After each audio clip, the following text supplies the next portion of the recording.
বেশ অনেকটা দিন পরে আবার হলুদ পানি। সামান্য একটু কাঁচা হলুদ, একটু আদার টুকরা আর সামান্য কিছু গোলমরিচ একসাথে ছেঁচে ভালো করে সামান্য গরম পানি দিয়ে মিশিয়ে তারপরে খেয়েছি। আর এই যে দেখতে পাচ্ছ মসলাটা, এটা আমি সব ধরনের গরম মসলা বলো, তারপরে আদা, রসুন, পেঁয়াজ সবকিছু একসাথে ব্লেন্ড করে তারপরে পাটায় বেটে নিয়েছি। যেহেতু হাতে বাটা মসলা, তাই এই মসলার পরিমাণটা খুবই কম দিতে হয় এবং বুঝে শুনে দিতে হয়। যেহেতু আজকে কবুতরের গোশত রান্না করব, তাই আমি একটু চেয়েছি যত লাইট, মানে লাইট ভাবে রান্না করা যায়। রান্নাটা বসাই দিয়েই হচ্ছে এটার সাথে যে পানিগুলো থাকে বের হইছে মাংস থেকে, সেই পানিটা আমি আবার গাছের গোড়ায় দিয়ে দিলাম। এরপর মাংসটা ভালোভাবে কষিয়ে নেওয়ার পরে তারপরে আলুগুলো দিয়ে ঝোল দিয়ে দিলাম। এক চুলায় কবুতরের গোশত রান্না চলছে, অন্য চুলায় গরুর যে খুর ছিল, আমি কেয়ারটেকারকে দিয়ে সেই খুরগুলো পরিষ্কার করে নিয়ে আসছি, সেটা আমি গতকালকে থেকে রান্না করতেছি। আর আমি যেটা করি,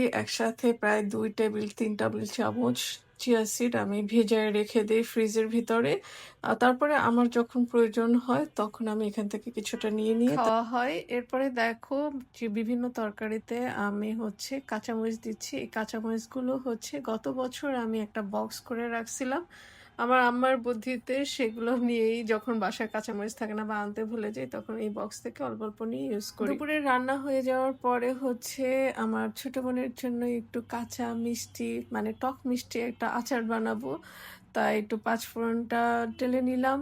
আর এর মধ্যে আমি ডাল ভিজিয়ে রাখছিলাম, সেই ডালের পানিটা বিভিন্ন গাছের গোড়ায় গোড়ায় দিয়ে দিলাম। আমসত্ত্বটা আমি খুবই হেলদি করার জন্য যেটা করছি, গুড় ইউজ করছি, সাথে একটু সরিষার তেল আর অল্প একটু গরম মসলা দিয়ে তারপর হচ্ছে আমি আমটা দিয়ে দিচ্ছি অল্প একদম আছে। আমি অনেকক্ষণ এটা জাল করে নিছি। এরপরে লবণ দিয়ে ঢাকনা দিয়ে রেখে দিব অনেকটা সময়, অল্প আছে হবে। এগুলো করতে করতে প্রায় 10টা বেজে গেছে। আমারও নাস্তা খাওয়ার টাইম হয়ে গেছে। আজকে নাস্তা ছিল সামান্য কয়টা খেজুর, মানে 3টা কি 4টা খেজুর নিয়েছি। তারপরে ওটস নিচ্ছি হচ্ছে 1 চামচ থেকে 1.5 চামচ, 2 চামচের মতো চিয়া সিড নিচ্ছি। এরপরে ঘরে যেহেতু ব্রেড আছে, তো একটা ব্রেড নিয়ে নিলাম, সেই ছোট্টবেলার খাবার, মানে দুধে ভেজানো ব্রেড টাইপের করবো আর কি। এরপরে ঠান্ডা দুধ ছিল ঘরে, সেটা আমি দিয়ে দিছিলাম এবং এটা সেই ছোটবেলার খাবারের মতো হয়েছে, খুবই মজা। একটু আগে ভুল করে আমি ওই সিনটা কেটে ফেলছি, তো ওইটা আর আমার কাছে নাই, তাই দেখাতে পারতেছি না।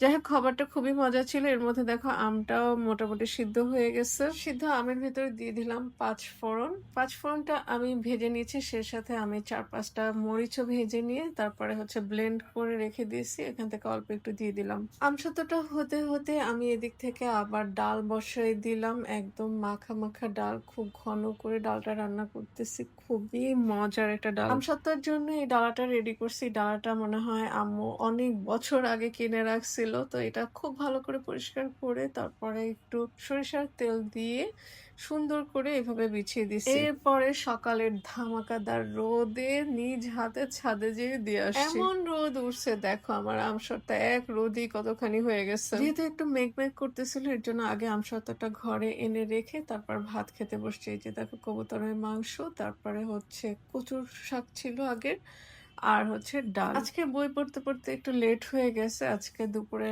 লাঞ্চ করছি, তারপরে যেছি বই পড়তে। আজকে বই নিয়েছি হুমায়ুন আহমেদের, বইটার নাম হচ্ছে অমানুষ। বইটা যখন আমি লাস্ট ফিনিশিং এ আসছি, আমার পুরা গলা ধরে গেছে। আমি তোমাদেরকে সামান্য একটু গল্পটা বলতে পারি। মেয়েটার বয়স 11 বছর।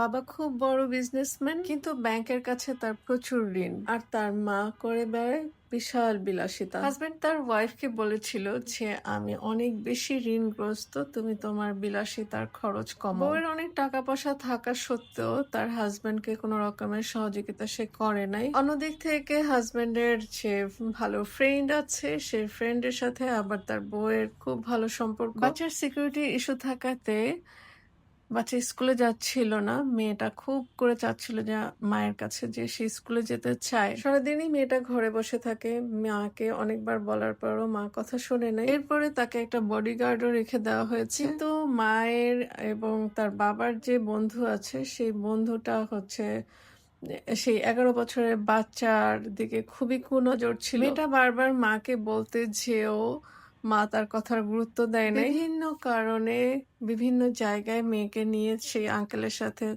সে যেতে দিত। অনেক কান্না করার পরেও মা শুনতো না। এদিক থেকে বাবাও খুব টাকার ক্রাইসিসে ছিল। সেই বন্ধুর কাছে যখন হেল্প চাইলো তখন বন্ধু একটা পরামর্শ দিল। নিজের বাবাই সেই বাচ্চাকে কিডন্যাপ করাইছে সেই বন্ধুর দ্বারা এবং সে পরবর্তীতে বাচ্চাটার সাথে খুবই খারাপ আচরণ করে, যেটা আমি এখন মুখে বলতে পারতেছি না। এবং তারপরে সে বাচ্চাটা আর বেঁচে থাকে না। বাচ্চাটার বাবা খুবই কান্নাকাটি করতেছিল কারণ সেও এসবের সাথে জড়িত ছিল। গল্পটা খুব মর্মান্তিক এবং শিক্ষণীয়। সত্যি একটা অমানুষের গল্প। আজ এ পর্যন্তই। তোমরা ভালো থেকো।